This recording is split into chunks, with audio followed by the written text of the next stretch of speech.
Media మిత్రులందరికీ జై భీమ్. ఇప్పుడు మీటింగ్ పెట్టడానికి ముఖ్య ఉద్దేశం ఏమంటే, మేము 93లో పక్కా వంకాపురం భోగులో మేము ఉన్నాము, 95లో కసిరెడ్డి శ్రీనివాసరెడ్డి గారు ఉన్నారు. అయినా వీళ్ళకు డబ్బు ధనము ఉండడం వలన ప్రజలపైన అసలు కొంచెం కూడా ప్రేమ అనురాగాలు లేకోకుండా వాళ్ళు ఎట్లా పడితే అట్లా ఆఫీసర్స్ని కొనేసి మా మీదకి ఉసిగొలిపి మొన్న మంగళవారము పోలీసులు వచ్చారు, అంతకుముందు మంగళవారం కూడా పోలీసులు వచ్చారు. మేమేం అడిగామంటే, అయ్యా మీరు మండల సర్వేరు మామూలు సర్వేరు మాకు వద్దు, మేము జిల్లా సర్వేరు మాకు అపాయింట్ చేసి మాకు సర్వే చేయాలని చెప్పేసి మేము అడిగాము. సర్లే అని చెప్పేసి మంగళవారంకి 2-3 డేస్ టైం ఇచ్చారు. డిఎస్పీ గారు వచ్చారు, ఎంఆర్ఓ గారు వచ్చారు, ఆర్డీఓ గారు వచ్చారు, 4 స్టేషన్ల సిఐలు వచ్చారు, మహిళా పోలీసులు వచ్చారు. అందరూ వచ్చినా కూడా మేమేం అడిగాము కరెక్ట్గా, అయ్యా మాకు జిల్లా సర్వేరు కావాలి, మాకు మండల సర్వేరు వద్దు, మాకు 3 రోజులు టైం ఇవ్వండి, ఆ లోపల మీరు ఏదైనా చేయండి వద్దనట్లేదని చెప్పి చెప్పాం. ఆ తర్వాత కూడా మళ్ళీ ఏం చెప్పాం, 95లో మేము ఉంటే స్వచ్ఛందంగా మేము ఖాళీ చేస్తామని కూడా చెప్పాం. అది కూడా వాళ్ళు గ్రహించుకోకుండా మా మీద ఈరోజు ఒకరి మీద ఒక 5 మంది మీద ఒకసారి 8 మంది మీద ఒకసారి కేసు కట్టారు. కేసు ఎందుకు కట్టారంటే మమ్మల్ని బెదిరించడానికి. మీరు తాటాక చప్పులకు బెదిరిస్తే బెదిరిపడడానికి మేమేం లేము, ఉద్యమాలు చేయడానికి ఇంకా ముందుకు పోతాం. మేము ఎన్ని ఉద్యమాలైనా చేస్తాము, ఇంకా ఎన్ని సంఘాలైనా కలుపుకొని పోతాం, లేదా ప్రతిపక్షాలు కూడా కలుపుకొని పోయి ఉద్యమాన్ని చేయడానికి మేము రెడీగా ఉన్నాం. మీరు భయపెడితే భయపడడానికి ఎవరు లేరు ఇక్కడ. పేదలు మా పక్కన ఉన్నారు, పేదల పక్షాన మేము ఉంటాము. పోరాటానికైనా సరే, ప్రాణత్యాగానికైనా సరే మేము భయపడము. కసిరెడ్డి శ్రీనివాసరెడ్డి గారు ఇదే చెప్తున్నాం, నువ్వు ఎంతమందిని కొంటావో కొనుక్కో, ఇంకా రాష్ట్రంలో ఉండే వాళ్ళు ఎంతమంది పెద్దలు కొంటావో కొనుక్కో, మాకు సంబంధం లేదు, మేమైతే వదిలే ప్రసక్తి లేదు. మేము ఒకటే చెప్తున్నాం, 93 ప్రజలది ఇదే, మేము ప్రజలకే దక్కాలని పోరాటం చేస్తున్నాము. దయచేసి చెప్తున్నాం కసిరెడ్డి, నీ 95లోకి మేము అర్ధ సెంటు కూడా మాకు అవసరం లేదు. మీకు అర్ధ సెంటు స్థలం వచ్చినా కూడా మీరే తీసుకోవాల్సిందిగా మేము చెప్తున్నాము. రేపు మంగళవారం 200 మంది దాకా పోలీసులు వస్తామని మాకు ఆల్రెడీ మెసేజ్ వచ్చింది. అయినా మేము బెదిరిస్తే భయపడడానికి మేమేం అల్లాటప్ప నాయకులం అయితే కాదు. ఒక ఆయన మాతో మొన్న మాట్లాడాడు, డేవిడ్ చేసి చేతులు ఇలా కట్టుకొని మాట్లాడతాడంటే, ఏం మాట్లాడక ఏమన్నా తప్పు చేశామా, లేకపోతే ఏమన్నా ఇంకా 1995 ఎక్కడ 47 ఆ మధ్యలో కాలంలో ఏమైనా ఉన్నామా, కాలుబుక్తా బాంచానని తల ఉంచుకోవడానికి చెప్పండి. ఈ ఎస్ఐ అయితేనే, ఎస్పీ అయితేనేమి, డిఎస్పీ అయితేనే, ఆర్డీఓ అయితే ఎవరైతే మనతో పాటు సమానం మనిషే, ఆఫీసర్ ఉండొచ్చు కావచ్చు, అయినా మాతో పాటు మనిషే కదా. సార్ అని మామూలుగా మాట్లాడితే చేతులు కాడు ఇట్లా మాట్లాడతాడు. పోలీసులు అంటే భయం లేదంటే ఎందుకు భయపడాలి? తప్పు చేశామా? న్యాయ పోరాటం ప్రజల కోసం పోరాడుతున్నాం. ప్రజారాజ్యంలో ఉన్నామా, లేదా పాకిస్తాన్ ఎక్కడ వేరే దేశాల్లో ఉన్నామా?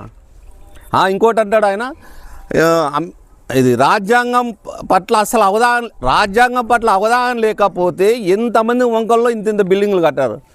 చిన్నంక దగ్గర ఇటు సైడ్ జయరాం ఏరాయన, ఇటు సైడ్ స్కూల్ ఒకటి ఉంది, వంక ఇంత ఉంది.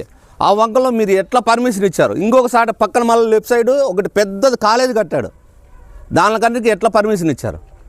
అవన్నీ అడిగితే వాళ్ళు పెద్దవాళ్ళు ఇక్కడ వేసుకొని 93లో పేదవాళ్ళు పల్లె నుంచి వలస వచ్చిన వాళ్ళు, అంటే బేల్దార పనికి, పాసి పనికి, అక్కడ మీలాంటి వాళ్ళు రెడ్లు కమ్మలు అందరూ తిట్టి కొట్టి పంపించింటే ఇక్కడికి వచ్చి వలస వచ్చి పని చేసుకుంటున్నారు.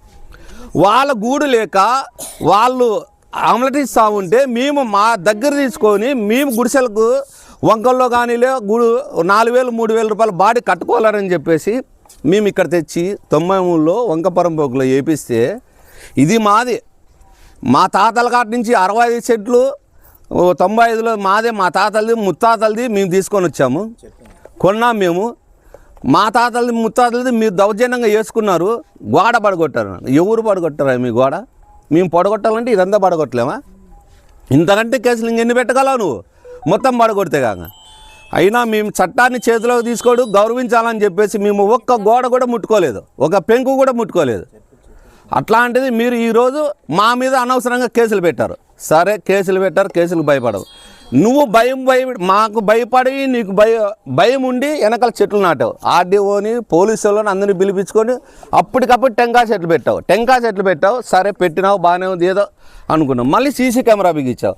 ఆడపిల్లలు ఎంత ఇబ్బంది పడుతున్నారో మాకు తెలుసు. సీఏకి నిన్న లేకమన్నా ఫోన్ చేశా, సార్ ఇట్లా మా ఆడపిల్లలు ఇబ్బంది పడుతున్నారు, మీరు ఆ సీసీ కెమెరా తీపిస్తారా లేదా? సరే ఓబులాది నేను 10 నిమిషాలు మాట్లాడి చేస్తాను. ఇంతవరకు 3 రోజులు అయింది, అసలు మాట్లాడలేదు, ఫోన్ చేయలేదు, తీపిలేదు.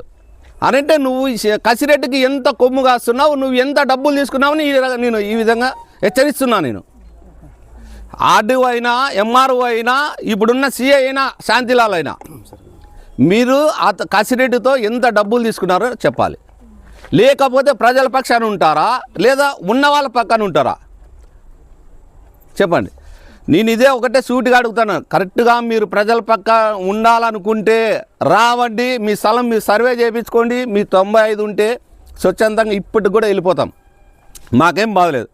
అనవసరంగా మా మీద బురద చల్లి 93 కాదలది 95 అని చెప్పేసి అనవసరంగా మా మీద బురద చల్లితే మీ ఇల్లు ముట్టించడానికైనా మేము వెనుకాడబోము. ఆర్డీఓ ఆఫీస్ అయినా సరే, ఎంఆర్ఓ ఆఫీస్ అయినా, కలెక్టర్ ఆఫీస్, ఎస్పీ ఆఫీస్, ఏ ఆఫీస్ అయినా ముట్టించడానికి మేము వెనుకాడబోము. మా సంఘాలు ఒకటే కాకుండా ప్రతి సంఘాలు కలుపుకొని పోతాం.